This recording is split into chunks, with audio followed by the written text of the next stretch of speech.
Okay, welcome to the next reaction video for Death Battle. This one is Master Roshi from Dragon Ball versus Jiraiya from Naruto. Honestly, I'm not a big fan of either of those series, so I'm not really sure who I'm gonna vote for this one. Odds are it's gonna be Roshi because I know Dragon Ball more than Naruto, but I don't care for either series. Either way, let's just watch this and see where it goes.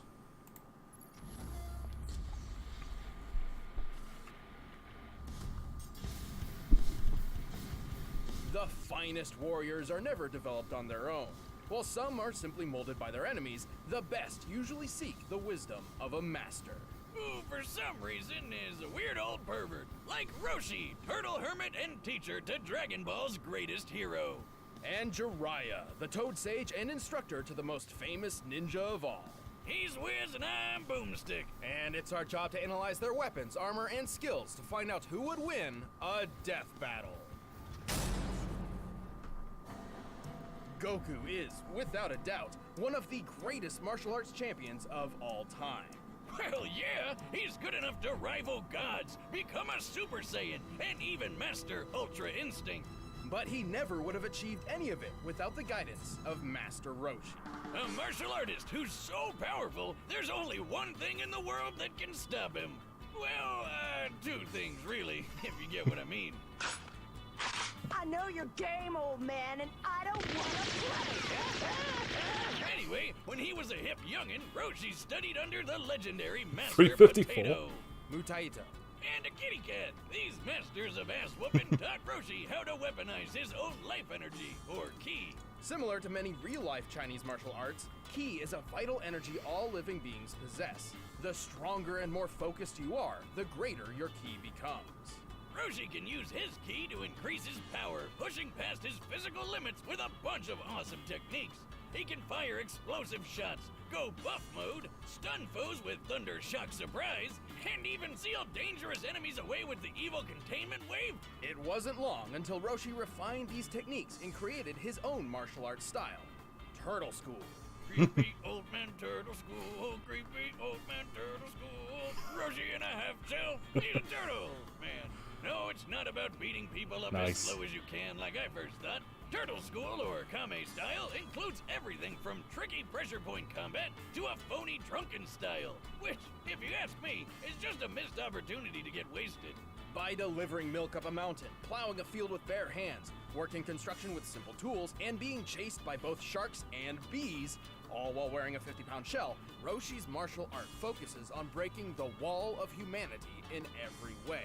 Except for one.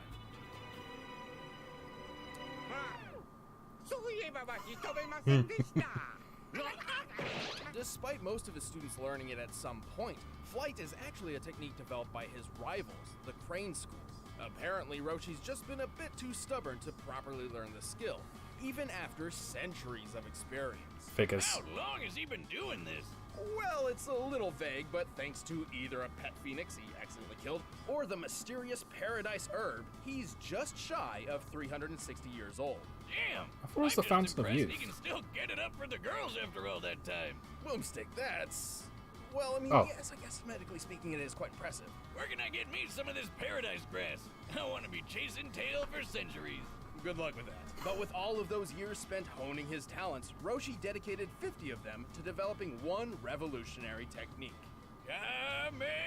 Kame! Ha! Anyway, Gotcha! anyway, to be honest, devastating is an understatement. Well, yeah, he blew up a whole freaking mountain with it. This peak was inspired by the real-life flaming mountains in China, standing up to 2,600 feet tall. With this in mind, we can find that to pulverize such a mountain, Roshi's Kamehameha must equal nearly 4 gigatons of TNT. But that's small stuff compared to the time he obliterated the entire moon in about 5 seconds. That's gotta be worth, what, like 10, 20 mountains? Wiz, how many mountains make a moon? Well, more like 35 billion. To obliterate the moon in its entirety, the Kamehameha must have struck it with a force akin to 3 octillion tons of TNT. That's 27 zeros, by the way. Holy shit, Roshi's also super fast. He can fight an entire battle in a blink of an eye. Which might seem crazy, but Roshi is also able to snatch bullets out of the air that are fired at him from point-blank range. That gun looks like a British Sten, which can fire up to 600 rounds per minute at a muzzle velocity of nearly 1,200 feet per second. That means Roshi would have to react to the first bullet within 5 milliseconds. Additionally, each consecutive bullet would reach him just shy of 17 milliseconds apart. The maximum distance between any given shot looks to be about 3 feet, which means he would have to be moving at 180 feet per second in order to catch them all. Oh, if my hands could move that fast, I'd finally stop getting married.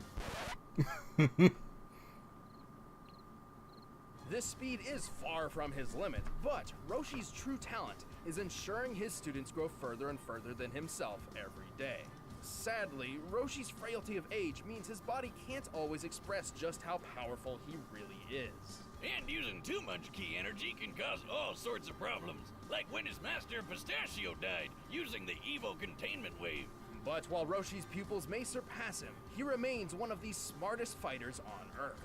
He's tough enough to take down dozens of Frieza's soldiers and survived a beatdown from an alternate universe wannabe Frieza. He even took a barrage of death rays like a champ, the same move that killed Vegeta many, many years ago.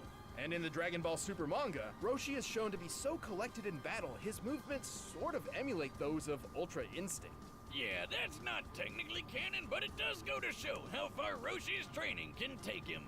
And it's safe to say that this old, perverted, but genius of a man will never stop training.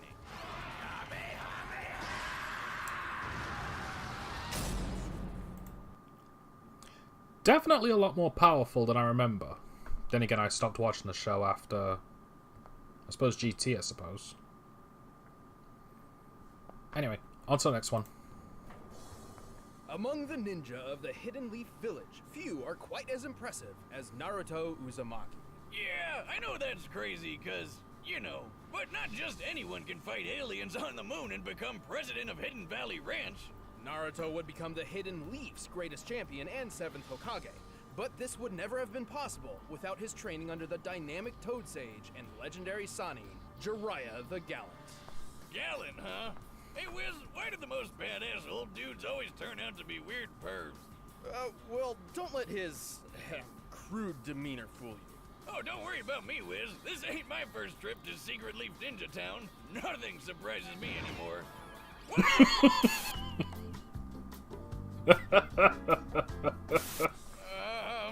Anyway, Jiraiya originally learned the shinobi way from the 3rd Hokage, who taught him how to use his chakra to do ninja magic. Similar to ki, chakra is a form of life energy. In Hindu and Buddhist theologies, chakras are, in simplistic terms, gates within the human body, which can be embraced to achieve enlightenment. However, in the world of Naruto, chakra is used to perform amazing ninja techniques called jutsus. Gesundheit. Thank you. Like most ninja, Jiraiya learned about 4 types of jutsus. Taijutsu, or hand-to-hand combat, ninjutsu, harnessing chakra as elemental weapons and tools, genjutsu, which covers illusion and mental manipulation, and senjutsu, a method of utilizing naturally occurring energy as an extension of one's self. Jiraiya mastered as many styles as he could, and even learned one of the greatest ninjutsu attacks out there, the Rasengan.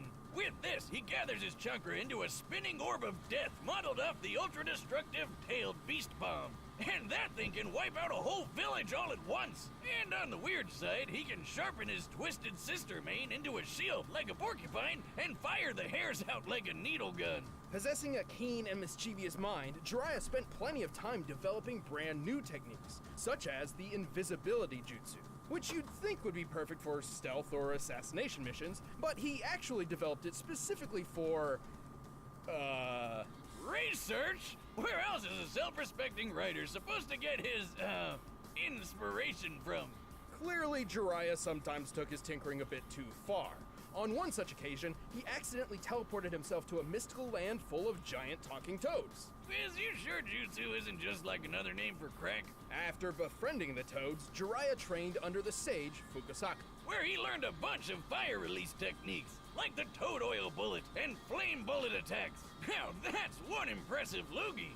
Jiraiya entered a pact with the toads, learning their ways and summoning them to the field of battle.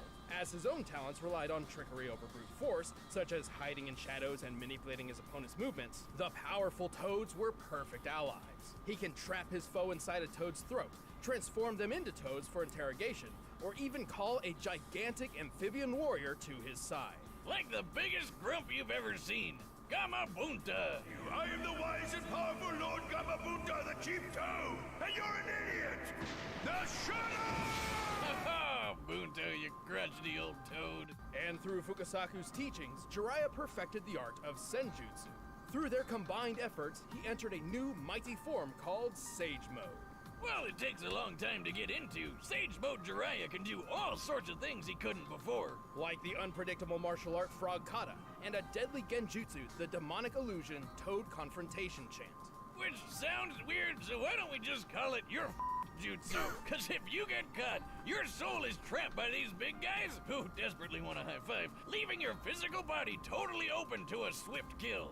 Sage Mode also enhances Jiraiya's other abilities, turning his normal Rasengan into the unstoppable Big Ball Rasengan, which, according to the official data books, is strong enough to carve away a mountain. Whiz, he's way more than just a mountain smasher.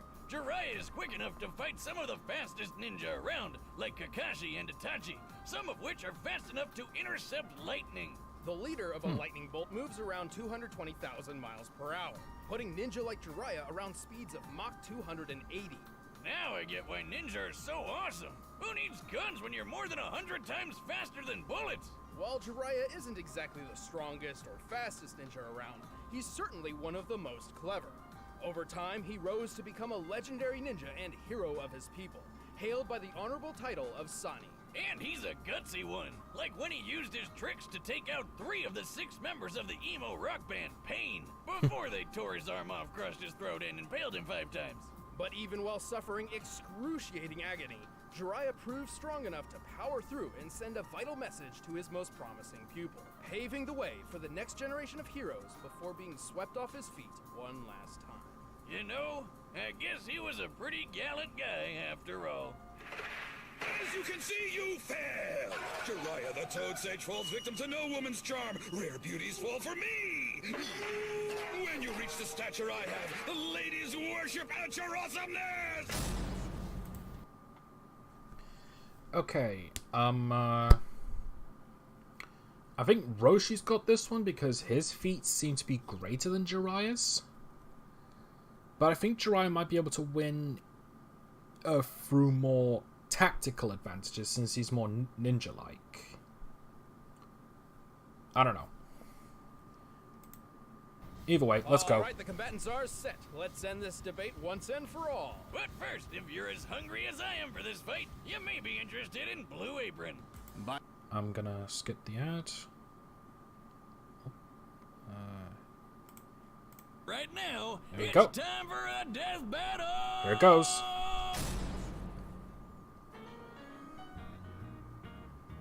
Ooh, this store's really close by. I don't know why. Who's this geezer? Hey, fuzz for brains. Where are the pictures? It's just words in here. Pictures? You fool! Words paint 1,000 beautiful pictures all by themselves!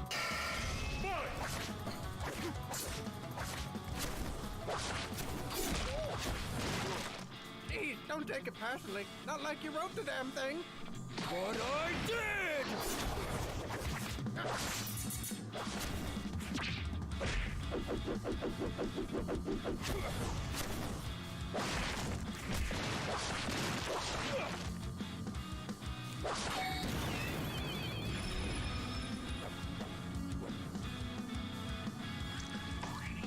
The heck is this? You're stuck now, Baldy.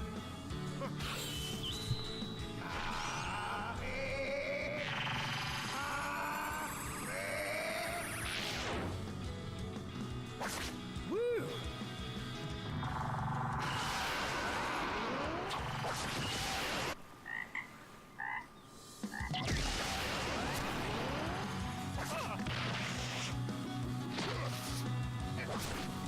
Shadow Clone Jutsu!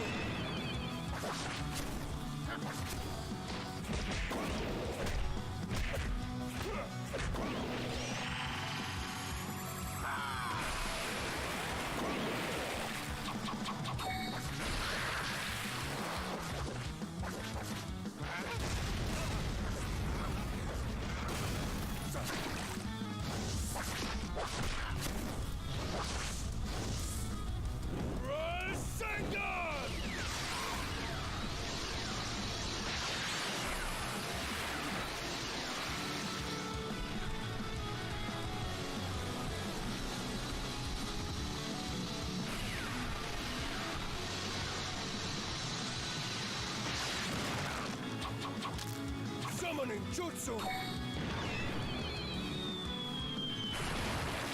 Jiraiya, you buffoon! What's this about? Hey there! Can you buy me some time? What? I'm not your servant. I'm the chief to... Get off my lawn! Water style! Liquid bullet! He's a quick one.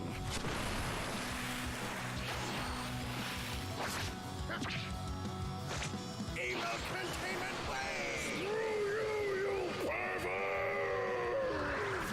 Won't that kill him? Only a coward lets others do their fighting for them. You have no idea. I've been back on the beach the whole time.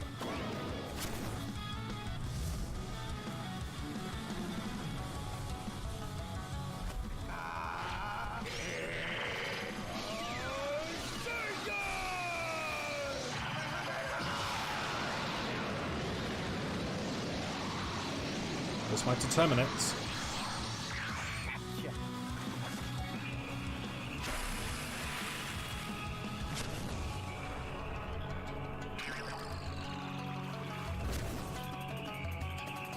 You old fool. I can't believe you fell for that. Let's end this.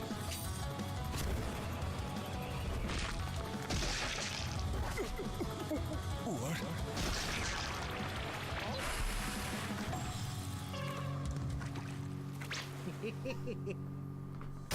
Knew it. Talk about a whole new way to win. Jiraiya was certainly one of the most powerful warriors of his own world, but there's no question that Roshi's sheer might outclassed him. One guy can break a mountain, the other can break a moon. So that was pretty obvious. The speed comparison wasn't quite so clear-cut, though. While his unseen battle with Krillin was incredibly quick, Roshi's never personally shown speeds as fast as the lightning feats Jiraiya scaled to.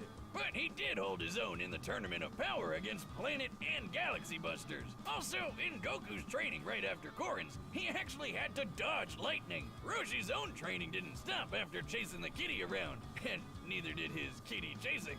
So, scaled to Goku's progress, it makes sense that he'd be able to match Jiraiya's speed, and probably even surpass it. Still, it would be reasonable to believe Jiraiya could use his technical talent to outsmart and outlast Roshi. Except Roshi's a smart fighter too. Not only does he have way more experience thanks to his super age, but he's got an eye for traps in sticky situations, like when he figured out the illusion powers of the talisman fighter Derkori. And remember, it took only 15 seconds for Roshi's Kamehameha to reach the moon. Given the moon's distance of over 200,000 miles from the surface of the Earth, this means the beam must have traveled over 57 million miles per hour, more than 260 times faster than lightning. There was no way Jiraiya could avoid Roshi's trademark move for very long. Sure, Jiraiya might be a crafty ninja, but all that doesn't boil down to much more than tricks against someone like Roshi. Roshi was simply faster, stronger, and had way more experience. And that's why Jiraiya croaked when Roshi beat him to the punch. The winner is Master Roshi. What? Thanks for watching, everyone. If you want to see some exclusive commentary, make sure to click the box right over there. All right. And if you want the battle music from this episode, you can download it by clicking the link below. Who's next?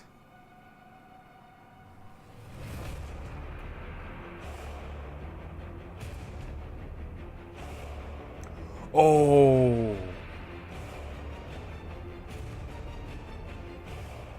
Thanos vs. Darkseid. I've been looking forward to this one. Alright. That was a pretty good episode, I'm not gonna lie. I think this one's had less reactions from me because it was based on a series that based on two series I don't really care too much about. And it felt a little open and shut, so to speak. But nevertheless, I did quite enjoy it. I noticed there was less Whiz and Boomsticks animations in those. I kind of hope that's just a one, because I'd like to see more of them. But nevertheless, thank you for watching this, and I'll see you... Oh wait, there's something I forgot to mention. I said in the end of my Super Mario RPG live stream that I'm going to be doing Desolate Hope next for RPGs on Sunday. That's not true anymore. I actually decided to pick out another game to play before it. It's something that I've been kind of in the mood to play for a while, and I thought I might as well play it first. So apologies if anyone wanted to see Desolate Hope, but I think you'll like what I've picked out better. Oh, also, there's going to be no live streams this Saturday because I'm going to a friend's house, and I can't stream then. But nevertheless, that's for another time. Anyway, thank you for watching, and I'll see you then.